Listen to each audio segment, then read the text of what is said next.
Alright, welcome. If you're new to the channel, my name is Elliott and you're watching Rickety Ski Reviews. Today, we're going to be talking about a ski category that I am coining a new term for, and I call it the safe bet.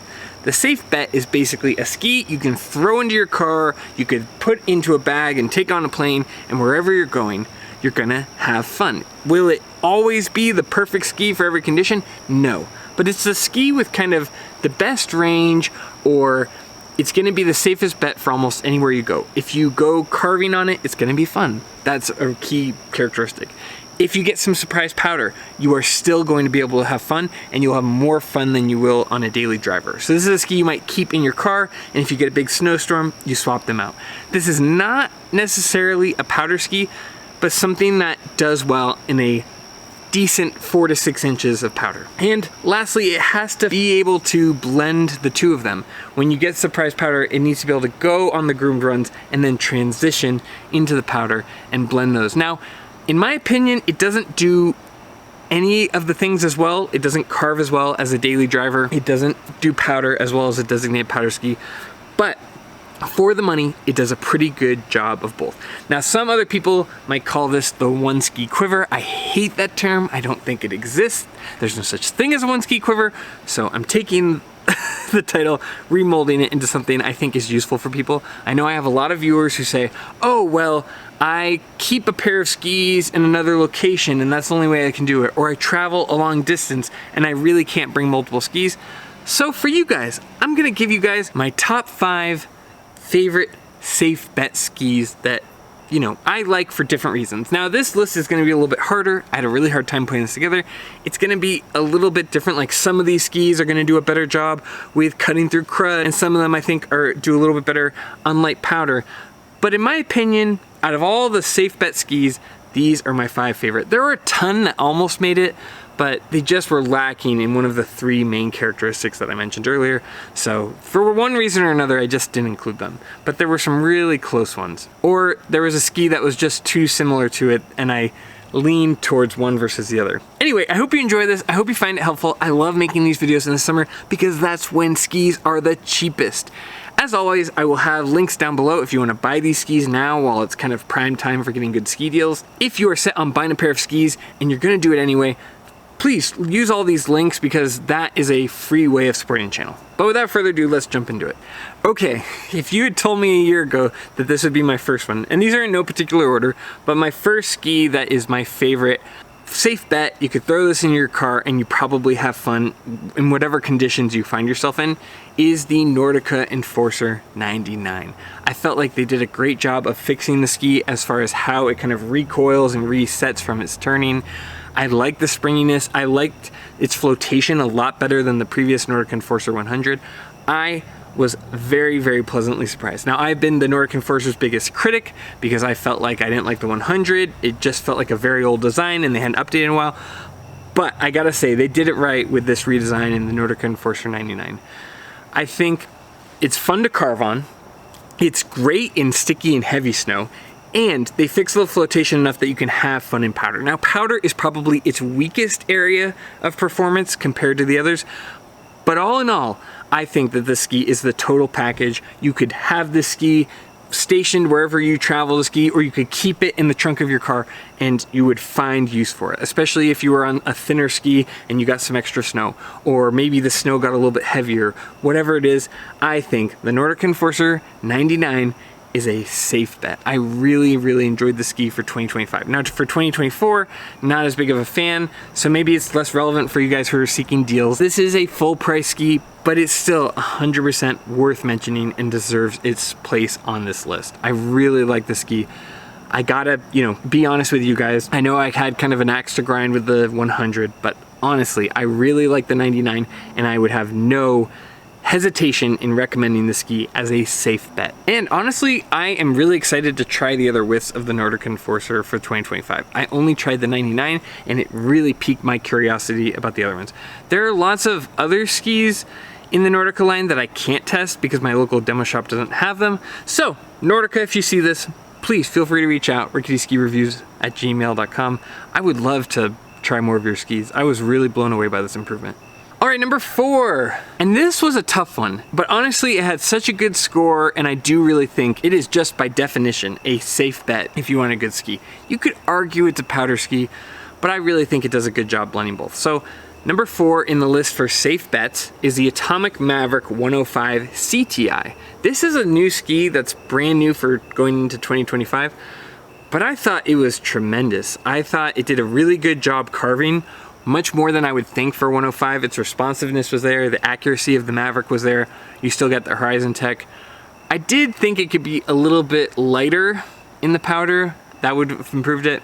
I felt like it was a ski that took itself a little bit too seriously, where it just kind of, you know, wanted to send down the hill and didn't want to give you enough diversity on the powder. But when it comes to safe bets, isn't that what you kind of want? You want a ski that can carve really well, but also if you found yourself in the Maverick 105 CTI in powder, you would still have a blast. So it's a hard ski. Like, I personally wouldn't buy it. I would get a pair of Atomic Maverick 88 TIs, which I do own, and a pair of Bent 110s. I think that that is an overall better experience. But if I can only throw one pair of skis into my car, the Maverick 105 CTI would be the smart move. Now, I had a really hard time choosing between this and the Atomic Bent 100. I think they both do a very similar job in a very different way, but I just think that the carving performance on the Maverick 105 CTI outweighs the slightly better off-trail performance of the Bent 100. It's really close, and honestly, it's probably like 6 and half a dozen the other. Both great options. But me personally, I would pick the Maverick 105 CTI, but I think the Bent 100 is also an excellent option, especially the 2025. 2024 and before I thought was a little too noodly, and I really didn't like that ski, but the new 2025 Bent 100s have been fixed, similar to my feelings on the Nordica Enforcer 100. So, you know, if you're a freestyle guy, I would lean towards the Bent 100, but if you kind of prioritize carving like I do, I would go Maverick 105 CTI. All right, next is kind of the opposite of the Enforcer 99, honestly. You have, in my opinion, one of the safest bets of the safest bets, I think, is the Blizzard Rustler 10.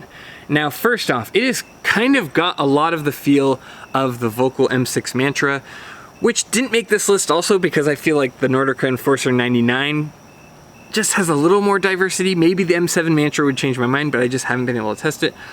But the Blizzard Rustler 10 takes what the M6 Mantra did and does it in a more light way and has a little bit more ease with its carving. It's a little bit more responsive, and I just think the diversity on the Rustler 10 is out of control. It's so good.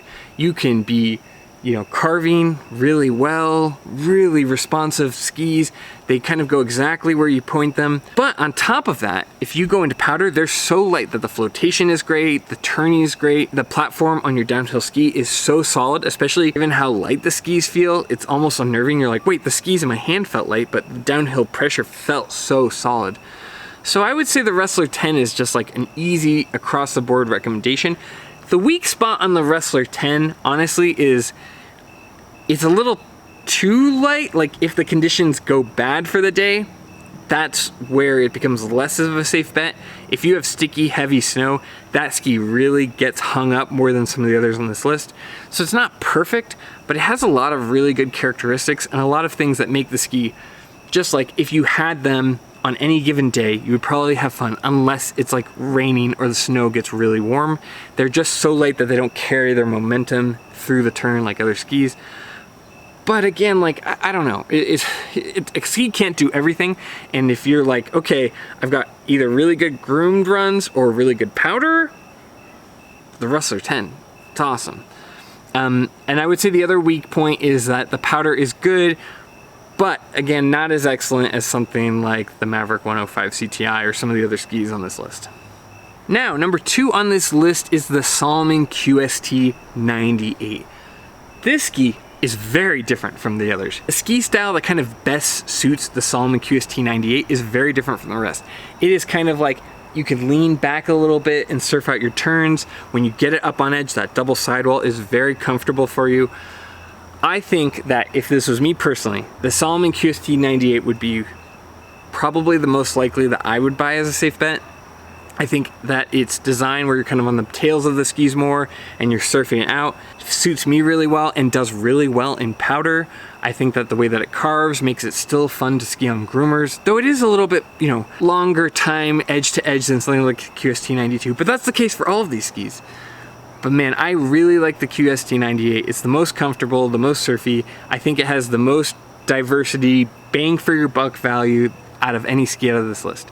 Now, I think it doesn't perform as well with its carving accuracy as some of the other skis like the Enforcer 99 or the Rustler 10. And it definitely doesn't go through heavy snow as well as the Nordica Enforcer 99. It doesn't kind of carry its momentum as well in the carving, so there are some weak points there. But all in all, like bang for your buck and the conditions I like to go up and ski and the things that I don't want to miss out on, I think the Salomon QST 98 just nails it on the head. There are only a handful of conditions I would be really unhappy in the Salomon QST 98. Now again, I can't stress enough, I don't like the one ski quiver. I am, you know, the safe bet is not a ski that I prioritize in my quiver. I would go first daily driver, then get your powder skis, then maybe get a safe bet. But I know people travel, people keep just one pair of skis as like their safe bet if the other pair doesn't serve, you know, the conditions. But there is a place for it, and you know, if you have a 3 ski quiver, this is, in my opinion, like the third most important. If you're building out quiver, I would do daily drivers, powder, and then the safe bet, because it is really handy to just throw a pair in your car and have something that's gonna work regardless. Or if you're really ritzy and you just have a locker up at the mountain. I don't know if that's expensive, I always just kind of assume it is. And before we continue, please, if you like this kind of content, just consider liking and subscribing. It's a free way to support the channel. We also have memberships where you can join, and it's kind of the easiest way to get a direct line to me. It's only a few dollars a month, but it still helps support the channel. It gives you direct access to me. The problem is I get so many emails that I can't reply to all of them, so this is kind of a filter I use. So consider liking, consider subscribing, consider becoming a member today. But anyway, back to the video. I just gotta get that stuff out of the way before I forget. Oh, and also consider using the links down below. It's a free way to support the channel, and I always try to give you guys links for good deals that I can find. All right, lastly, number 1 for my favorite safe bet ski. This one's kind of weird, and not in the fact that it's a weird ski, in the fact that I consider this a safe bet ski and a powder ski. It's right on the cusp, and I honestly think you could buy it for either purpose. Some of it just depends on how you mount it.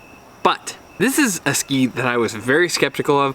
I'm honestly amazed that I even got a pair to test, but one of my favorite skis for the safe bet ski, a ski you could throw into your car and know that you're gonna enjoy something about your day, is the Peak 104 by Dav.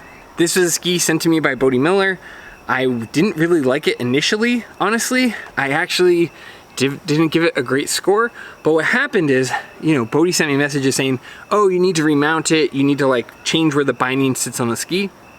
And so for the sake of scientific kind of accuracy, I just went in and I tried every single spot, at least like until I hit a point where it felt unsafe. And I gotta say, when I got those Peak 104s 2 clicks back from the center and they were able to float, and actually if you line them up with like a QST 106 or a Headcore 105, the -2 is actually even with every other ski, so I think there's something there. But the Peak 104 by Dav, Bodie Miller ski brand, was so good in the powder. So unbelievably good in the powder. It floated well, it's kind of got enough momentum that it carries through the turn, but its carving performance, also 2 clicks back, is so good compared to most skis in that powder area that I would actually say it reaches on beyond the powder ski area and goes into the safe bet area because it's so fun to carve. Now, if you're somebody that's going for like short radius turns and you really prioritize that, look at the Rustler 10 or something else. That is kind of a weak point in the ski. You know, you're gonna kind of get quick hop turns in the woods and also open carved turns on the groomed runs. It can kind of struggle in some of the medium radius turns. It's not really built that way. But the fact that it does powder so much better than a lot of these other skis and carves so much better than any ski that is matched its powder performance, right? Like the QST 98 probably does powder a little bit better, and the Maverick 105 might have a slight advantage in the carving. But the powder is really close to the QST 98, like neck and neck. And the Peak 104 honestly eats the QST 98's lunch when it comes to carving performance. You know, the QST 98 feels good, it's very comfortable, but the Peak 104 you can really push into some hard carved turns. And then on the flip side, the Maverick 105 CTI might have a little bit of an edge on the carving. Just it's very precise, it really doesn't feel its width for the carving. But when you get into the powder, I'd rather be on a pair of Peak 104s. I honestly think the flotation is better, the surfiness is better, it's a lot more fun.